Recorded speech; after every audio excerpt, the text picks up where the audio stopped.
ಮಧ್ಯರಾತ್ರಿ 12ವರೆಗೆ ಆಫೀಸಿಂದ ಮನೆಗೆ ಬಂದು ರೀಚ್ ಆದ್ವಿ. ನಾನು ಮತ್ತೆ ಪೂಜಾ ಇವಾಗ ಒಂದೇ ಆಫೀಸ್. ಇಬ್ರಿಗೂ ಮನೆಗೆ ಬರ್ತಾ ಬರ್ತಾ ಹಸುವಾಗ್ಲಿಕ್ಕೆ ಶುರು ಆಯ್ತು. ಸರಿ ಅಂತ ಡಾಮಿನೋಸಲ್ಲಿ ಪಿಜ್ಜಾನ ಆರ್ಡರ್ ಮಾಡ್ಕೊಂಡ್ವಿ.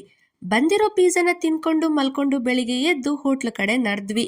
ಲಂಚ್ ಟೈಮು ಹತ್ರ ಬಂತು, ಹಾಗಾಗಿ ಬ್ರೇಕ್ಫಾಸ್ಟ್ ಮತ್ತೆ ಲಂಚ್ನ ಒಟ್ಟಿಗೆ ಮಾಡ್ಕೊಳ್ಳೋಣ ಅಂತ ಮಾನಸ ಕೋಸ್ಟಲ್ ರೆಸ್ಟೋರೆಂಟ್ ಕಡೆ ಹೊರಟ್ವಿ. ನಾನು ಗಂಜಿನ ಆರ್ಡರ್ ಮಾಡ್ಕೊಂಡೆ, ಪೂಜಾ ರೈಸು, ಅದ್ರ ಜೊತೆಗೆ ಬಂಗ್ಡೆ ತವಾ ಫ್ರೈ.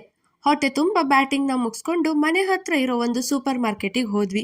ಅಲ್ಲಿ ಸ್ವಲ್ಪ ಫ್ರೂಟ್ಸ್ನ ತಗೊಂಡು ಅದಾದ್ಮೇಲೆ ಸಂಜೆ ಜೆಪ್ಟೋದಲ್ಲಿ ತಿಂಡಿನ ಆರ್ಡರ್ ಹಾಕಿದ್ವಿ. ಅದ್ರ ಜೊತೆಗೆ ಈ ಒಂದು ಏರಿಯಲ್ ಪ್ಯಾಕ್ನ ಫ್ರೀಯಾಗಿ ಕೊಟ್ಬಿಟ್ಟಿದ್ರು. ಇನ್ನು ರಾತ್ರಿ ಊಟಕ್ಕೆ ಬಿರಿಯಾನಿನ ಆರ್ಡರ್ ಮುಗಿಸ್ಕೊಂಡು ಇನ್ನು ರಜೆ ಬಂದ್ರೆ ಮನೇಲಿ ಇರಬಾರ್ದು, ಇರೋ ಬರೋ ದುಡ್ಡನ್ನೆಲ್ಲ ಖಾಲಿ ಮಾಡ್ಕೊಳ್ತೀವಿ ಅಂತ ಮನ್ಸಲ್ಲಿ ಅನ್ಕೊಂಡು ಲಗೇಜ್ನ ಪ್ಯಾಕ್ ಮಾಡ್ಕೊಂಡು ಊರ್ ಕಡೆ ಹೊರಟ್ವಿ. ಯಾಕಂದ್ರೆ ಇನ್ನು 3 ವಾರ ನಮಗೆ ವರ್ಕ್ ಫ್ರಮ್ ಹೋಮು, ಅದಾದ್ಮೇಲೆ ಬೆಂಗಳೂರು. ಓಕೆ, ಬಾಯ್.